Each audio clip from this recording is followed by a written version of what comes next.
The banking Guru channel में आपका स्वागत है। आज हम अपनी इस वीडियो में जे.एंड.के बैंक के जून 24 क्वार्टर के जो फाइनेंशियल अपडेट्स हैं उन्हें एनालाइज करेंगे। उससे पहले दो लाइनें मार्केट पे। एच.डी.एफ.सी बैंक के जो फाइनेंशियल अपडेट्स आए थे उसके बाद जो बैंक निफ्टी है थोड़ा करेक्ट हो रहा है। Along with that most of the banks are correcting. अब एच.डी.एफ.सी बैंक के जो नेट प्रॉफिट फिगर है क्वार्टरली रिजल्ट्स 20 जुलाई को आने वाले हैं, तो till 20 July market bank Nifty तो नीचे ही रहेगा। उसके बाद की जो इसकी चाल है कुछ हद तक डिपेंड करेगी कि क्या जो नेगेटिव फिगर्स एच.डी.एफ.सी बैंक के फाइनेंशियल अपडेट्स में थी that gets converted into the huge amount of net profit reduction, या वो अपना नेट प्रॉफिट संभाल लेते हैं। ये देखने की बात होगी। और अगर नेट प्रॉफिट में भी ऐसे ही रिडक्शन आती है तो बैंक निफ्टी और नीचे जाएगा। That is the one thing. Secondly 23 July that is the second trigger, जब बजट डिक्लेयर किया जाएगा। क्या populist budget, growth oriented budget आता है? अब ये देखना होगा।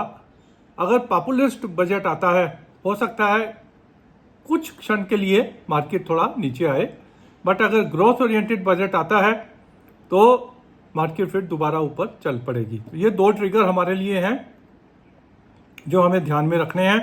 तो अपनी इस वीडियो में हम जे.एंड.के बैंक को देखते हैं जो आज 5% के करीब टूटा है। क्या उसके कारण हो सकते हैं? जे.एंड.के बैंक को पहले देखने के लिए इससे पीछे वाले क्वार्टर में चलते हैं। दिसंबर 23 से मार्च 24 डिपॉजिट्स 4.84% की ग्रोथ दिखाई, कासा 4.66% की ग्रोथ दिखाई और Kasa ratio was somewhere near 50.59। Advances also had gone up by 3.68। काफ़ी अच्छी फिगर्स थी। मार्केट ने थम्स अप दिया और शेयर जो था 152 की रेंज में जा पहुंचा, अबाउट 150 रुपये। तो जो अच्छी चीज़ें थी वो शेयर में इनकॉर्पोरेट हो गई, डिस्काउंटेड हो गई, और ये मान के चलना शुरू कर दिया मार्केट ने कि 5% का डिपॉजिट ग्रोथ, 5% का एडवांसेस का ग्रोथ तो बैंकों में आएगा ही। अब आते हैं जून क्वार्टर।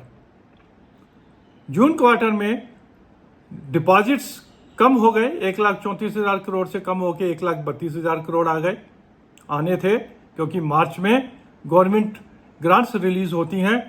इलेक्शन से पहले रिलीज हुई, उसकी वजह से पैसा बैंकों में आया और डिपॉजिट बढ़ गए जो रिफ्लेक्ट हुए मार्च की फिगर्स में। उसके बाद कमी आनी ही थी।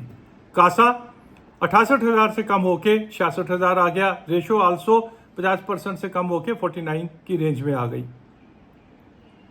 एडवांसेस जहां 3.68% बढ़े थे वो कम होके 1.76% से बढ़े हैं। रीजनेबली ओके 96-97,000 से कम बढ़ के 98,000 आ गए।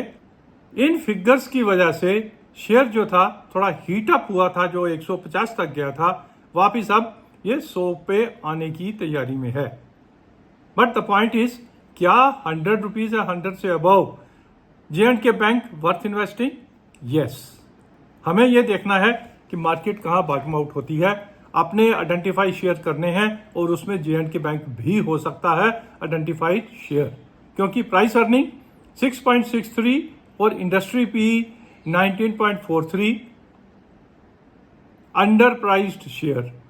और जो हमने तकरीबन 2 साल पहले जे.एंड.के बैंक को रिकमेंड करने की जो रीजंस दिए थे वो आज भी वैलिड है। क्या थे रीजंस?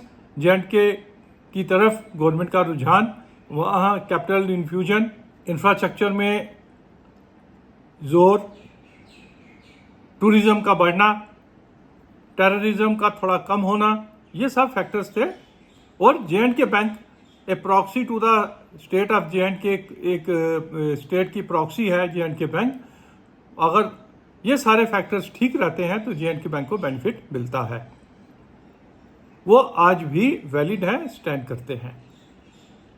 तो इसलिए अगर हमें 100 से नीचे या समवेयर अराउंड 100 अगर मिलता है और मार्केट बॉटम आउट करती है तो जे.एंड.के बैंक हम फर्दर एडिशन कर सकते हैं। यह था हमारा एनालिसिस जे.एंड.के बैंक पे